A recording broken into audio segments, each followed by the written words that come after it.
pra triunfo em janeiro, que a terra natal de Bento nos recebe, companheiro.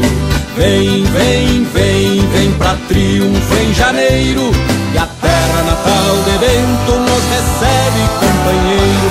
Que a terra natal de Bento nos recebe, companheiro.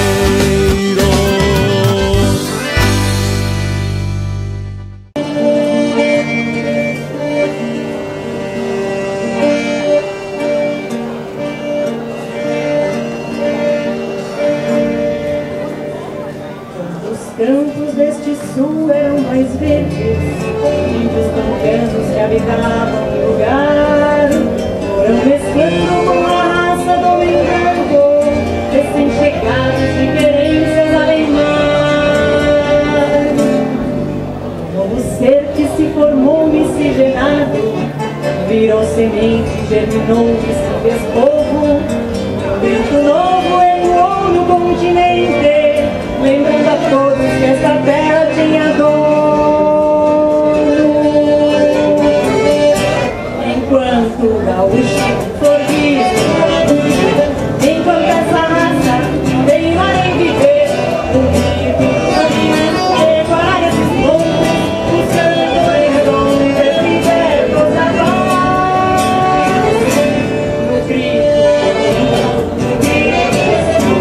com um cheiro de terra, no carro ideal de amor, beleza ligada nos planos do próprio ancestral.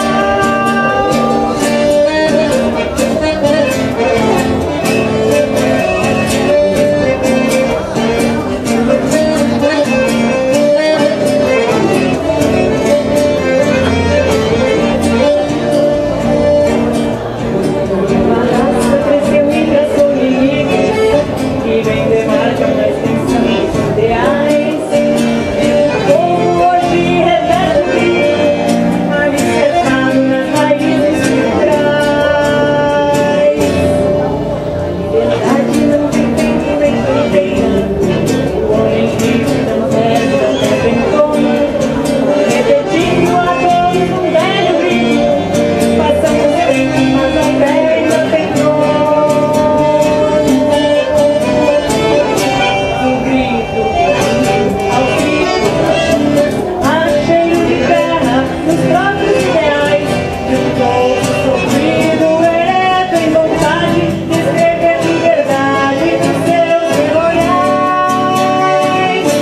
Enquanto o gaúcho for visto, enquanto essa raça tem mais em viver, o grito dos índios ecoará nesses montes, buscando horizontes e verbo da voz. Enquanto o gaúcho for visto, enquanto essa raça tem mais em viver, o grito dos índios ecoará nesses montes, buscando horizontes e verbos na paz.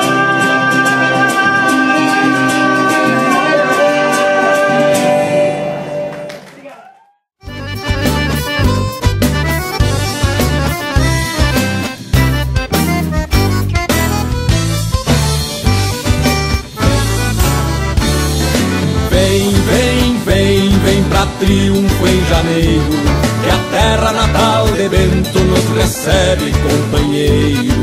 Vem, vem, vem, vem pra triunfo em janeiro, que a terra natal de Bento